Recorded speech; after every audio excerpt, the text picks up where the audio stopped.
anything that would make you stop singing or performing? Performing? Talaga? Actually, papunta na ako dun. Okay. Papunta na ako dun. I'm celebrating. Ba't nagbibinata ako? Nagbibinata? May problema ba tayo? Hello? May problema? May problema ba tayo, voice? Nagbibinata ba tayo? Actually, I'm celebrating my 40th Here. year in the business.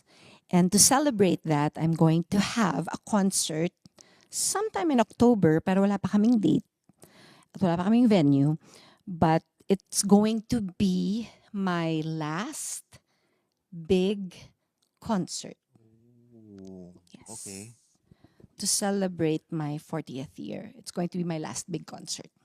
Although I still have some projects next year, but this will be my last big solo concert. Okay.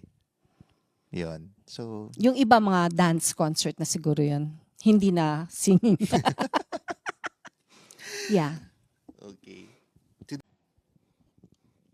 Okay. So, you mentioned one final big show concert in October.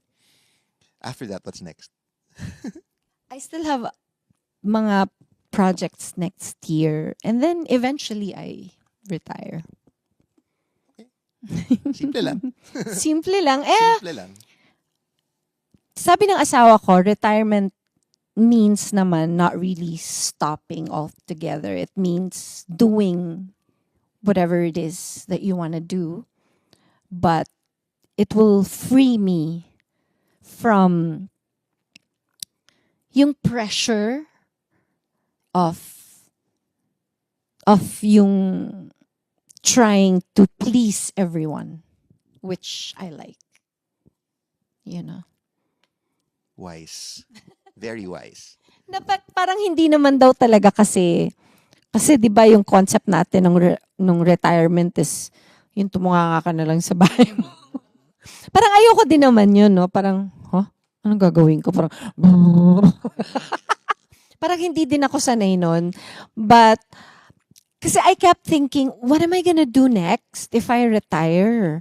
Parang, I have to find something to do. Parang mananahiba ako. Kailangan ako bumili ng sewing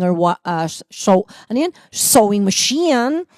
Tapos mag-a-apply ako kay Rain bilang mananahi. I don't know. But I have to find something to do. But I guess, I don't have to completely stop. Sabi ng asawa ko. Retirement means hindi ka totally kailangan tumigil. You just have to free yourself of the pressure. Mhm. Yeah. Okay. So, we have several questions from fans here. Fans?